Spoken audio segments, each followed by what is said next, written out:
Over 60% of you didn't know that having weak glutes is detrimental to your pelvic floor health. So I'm going to do a couple of videos on this, but just to touch on one of the main points. So if you look at Rehab 101 of, say, a shoulder or a knee weakness or injury, you want to strengthen the surrounding muscles to strengthen and protect that joint. So the same goes for the pelvic floor. Well, it's not a joint, think of it like a massive junction point. So similar to how we would think of a joint within the human body. It needs to have support from all of the major surrounding muscle groups. So your core, your glutes, your pelvic floor itself, the muscles in your lower back, and then also you need to have ideal posture too. So what happens if your glutes are weak is that your pelvic floor is lacking the support from below.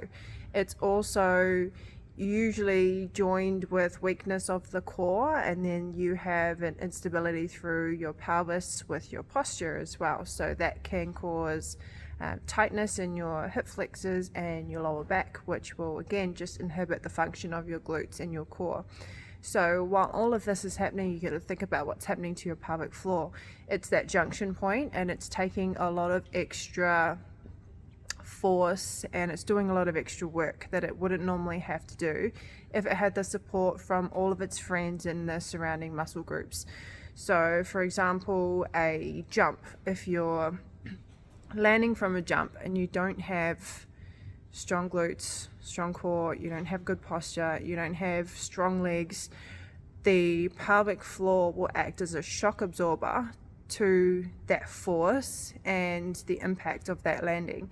Whereas if you had stronger muscle groups surrounding and supporting your pelvic floor, then those muscles will absorb some of that shock. So not all of the force and shock is going to be going through your pelvic floor musculature. So similar to how you would think of a weakness or an injury through a shoulder joint or a knee joint, Rehab 101 is always strengthen up the surrounding muscles to support that joint and correct any imbalances with tightness in the surrounding muscular areas as well. Same goes for the pelvic floor.